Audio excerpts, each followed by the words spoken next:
ಆದ್ದರಿಂದ ನಾವು ಭಾಳ ಹುಷಾರಾಗಿ ನಾವು ತೀರ್ಮಾನವನ್ನು ನಾವು ಮಾಡಬೇಕಾಗ್ತದೆ. ಈಗ ಜೂನ್ನಲ್ಲಿ ಹಿಂದೆ ಎಲ್ಲ ನಾವು 9.19 TMC ನೀರನ್ನು ನಾವು ಬಿಟ್ಟಿದ್ದು. ಆದರೆ ಈ ವರ್ಷ ಬರೀ 2.9 TMC ಮಾತ್ರ ಈ ವರ್ಷ ಬಿಟ್ಟಿದ್ದೇವೆ. ಜುಲೈಯಲ್ಲಿ 31 TMC ಬಿಟ್ಟಿದ್ದು ಕಳೆದ ವರ್ಷ. ಈಗ 0.7 TMC ಮಾತ್ರ ಅದು ಹೋಗಿದೆ.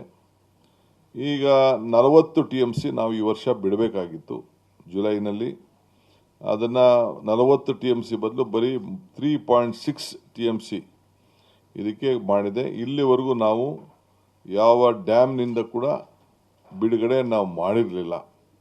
ನಿನ್ನೆ ಮಧ್ಯಾಹ್ನ ನಂತರ ನಾವು ಅದನ್ನ ನೀರನ್ನು ಕಂಟ್ರೋಲ್ ಮಾಡಲಿಕ್ಕೆ ಸಾಧ್ಯ ಇಲ್ಲ ಅನ್ನೋ ದೃಷ್ಟಿಯಿಂದ ಆ ಡ್ಯಾಮ್ನ ಸೇಫ್ಟಿಗೋಸ್ಕರ ಅಲ್ಲಿ ಏನು ನಮ್ಮ 2-3 ಅಡಿನ ಸ್ವಲ್ಪ ಕಂಟ್ರೋಲ್ ಇಟ್ಕೊಂಡು 3-4 ಕಂಟ್ರೋಲ್ ಇಟ್ಕೊಂಡು ಆ ಕಬ್ರಿನ ನಾವು ನೀರನ್ನು ಹೊರಗಡೆ ಹೋಗಲಿಕ್ಕೆ ನಾವು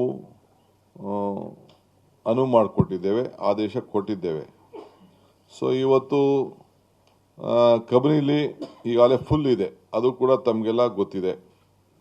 ಇವತ್ತು ಇನ್ನೊಂದು ಭಾಳ ಪ್ರಮುಖವಾದಂಥ ವಿಚಾರ ಏನಪ್ಪ ಅಂದರೆ, ಎಲ್ಲ ಸಂಸತ್ ಸದಸ್ಯರು ಮತ್ತು ಎಲ್ಲ ವಿರೋಧ ಪಕ್ಷದ ನಾಯಕರು ಎಲ್ಲರೂ ಕೂಡ ಸರ್ಕಾರಕ್ಕೆ ನಾವು ಒಮ್ಮತದ ನಿಮ್ಮ ತೀರ್ಮಾನಕ್ಕೆ ನಾವು ಬದ್ಧರಾಗಿದ್ದೇವೆ. ಇನ್ನು ಕೆಲವು ಸಲಹೆಗಳನ್ನು ಕೊಟ್ಟಿದ್ದಾರೆ. ಆ ಸಲಹೆಗಳನ್ನು ನಾನು ಕಾನೂನಿನ ಚೌಕಟ್ಟಿನಲ್ಲಿ ನಮ್ಮ ಹಿರಿಯರ ತಜ್ಞರು ಮತ್ತು ನಮ್ಮ ಲೀಗಲ್ ಟೀಮ್ ಹತ್ರ ಚರ್ಚೆ ಮಾಡಿ ಮತ್ತು ನನ್ನ ಸಹೋದ್ಯೋಗಿಗಳ ಹತ್ರ ಯಾರು ಮಿನಿಸ್ಟರ್ಸ್ ಇದಕ್ಕೆಲ್ಲ ಸಂಬಂಧಪಟ್ಟವರು ಇದ್ದಾರೆ, ಪವರ್ ಇರ್ಬೋದು, ಇರಿಗೇಷನ್ ಇರ್ಬೋದು, ಡೆಪ್ಟಿ CM ಇರ್ಬೋದು, ರೆವಿನ್ಯೂ ಇರ್ಬೋದು, ಯಾರ್ಯಾರು ಆ ಭಾಗದಿಂದ ಪ್ರತಿನಿಧಿಸ್ತಾರೆ ಅವರೆಲ್ಲರೂ ಕೂಡ ಅವರ ಅನುಭವದ ಮೇರೆಗೆ ಚರ್ಚೆ ಮಾಡಿ ಕೆಲವು ಅಭಿಪ್ರಾಯಕ್ಕೆ ನಾನು ಬರೋನಿದ್ದೇನೆ.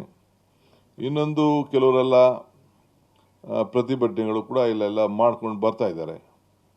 ಆದರೆ ಪ್ರಕೃತಿ ಕೂಡ ಇವತ್ತು ನಮಗೆ ಸಹಾಯ ಮಾಡಿದೆ. ದೇವರ ಕೃಪೆ ವರ್ಣ ನಮಗೆ ಇವತ್ತು ಸ್ವಲ್ಪ ಶಾಂತಿ ವಾತಾವರಣ ನಿರ್ಮಾಣ ಆಗಿದೆ. ಸೊ ನಾನೊಂದು ರಿಕ್ವೆಸ್ಟ್ ಮಾಡ್ಕೊಳ್ತಾ ಇದ್ದೀನಿ ಎಲ್ಲ ಸಂಘಟನೆಗಳಿಗೆ, ಕನ್ನಡ ಸಂಘಟನೆಗಳು, ರೈತರು ಮತ್ತು ವಿರೋಧ ಪಕ್ಷದ ನಾಯಕರುಗಳಿಗೆ, ಜನತಾದಳದ ನಾಯಕರುಗಳಿಗೆ, ಅವರೆಲ್ಲ ಕೂಡ 13ನೇ ತಾರೀಕು ಬಂದ್ ಬಗ್ಗೆ ಕರೆದಿದ್ದಾರೆ. BJPಯವರೇನು ಅದಕ್ಕೇನು ನಿನ್ನೆ ಹೋಗಿ ಡ್ಯಾಮ್ ಮುತ್ತಿಗೆ ಹಾಕಲಿಕ್ಕೆ ಪ್ರಯತ್ನ ಮಾಡಿದ್ರು. ಆಮೇಲೆ ಕೊನೆಗೆ ಅವ್ರಿಗೆ ವಿಚಾರ ಅರ್ಥ ಆಯಿತು, ಅವರು ಕೂಡ ದೇವರಲ್ಲಿ ಹೋಗಿ ಪ್ರಾರ್ಥನೆ ಮಾಡಿದ್ದಾರೆ. ಸೊ ಇವತ್ತು JDSನವರು ಇವತ್ತು ಬೆಳಗ್ಗೆ ಬೆಂಬಲ ಕೊಟ್ಟರು ಅಂಥೇಳಿ ನನಗೆ ಮಾಹಿತಿ ಬಂದಿದೆ. ನಾನು ಎಲ್ಲರಿಗೂ ಕೂಡ ರಿಕ್ವೆಸ್ಟ್ ಮಾಡ್ತೇನೆ, ಎಲ್ಲ ನನ್ನ ಕನ್ನಡ ಸಂಘಟನೆಯವ್ರ ಹತ್ರ ನಾನು ಮಾತಾಡ್ತೇನೆ, ನಾನೇ ಖುದ್ದಾಗಿ ಮಾತಾಡ್ತೀನಿ, ಕೆಲವರು ನಮ್ಮ ಮಂತ್ರಿಗಳು ಕೂಡ ಮಾತಾಡ್ತಾರೆ. ದಯವಿಟ್ಟು ಇದಕ್ಕೆ ಅವಕಾಶ ಕೊಡೋದು ಬೇಡ. ಈ ಬಂದ್ನಿಂದ ನಿಮಗೇನು ಪ್ರಯೋಜನ ಆಗೋದಿಲ್ಲ. ಆಲ್ ಪಾರ್ಟಿ ಮೀಟಿಂಗಲ್ಲೂ ಕೂಡ ಈ ತೀರ್ಮಾನ ಬಂದಿದೆ. ಆಲ್ ಪಾರ್ಟಿ ಮೀಟಿಂಗಲ್ಲೂ ಕೂಡ ನಾನೊಂದು ಅಪೀಲ್ ಮಾಡಬೇಕು ಸರ್ಕಾರದ ಪರವಾಗಿ ಅಂಥೇಳಿ ಎಲ್ಲರೂ ಕೂಡ ಸಲಹೆಯನ್ನು ಕೊಟ್ಟಿದ್ದಾರೆ.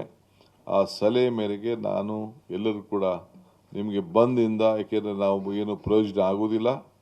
ಯಾರ ಮೇಲೆ ಸರ್ಕಾರನೇ ನಿಮ್ಮ ಪರವಾಗಿ ನಿಂತಿರುವಾಗ, ಸರ್ಕಾರ ಮತ್ತು ಪ್ರಕೃತಿ ಎರಡೂ ಕೂಡ ನಿಮ್ಮ ಜೊತೆಯಲ್ಲಿ ನಿಂತಿರುವಾಗ ಇದಕ್ಕೆ ದಣು ತಗೊಳ್ಬಾರ್ದು ಅಂಥೇಳಿ ನಾನು ಮನವಿಯನ್ನು ಈ ಸಂದರ್ಭದಲ್ಲಿ ಮಾಡಲಿಕ್ಕೆ ನಾನು ಪ್ರಯತ್ನ ಮಾಡ್ತಾ ಇದ್ದೇನೆ.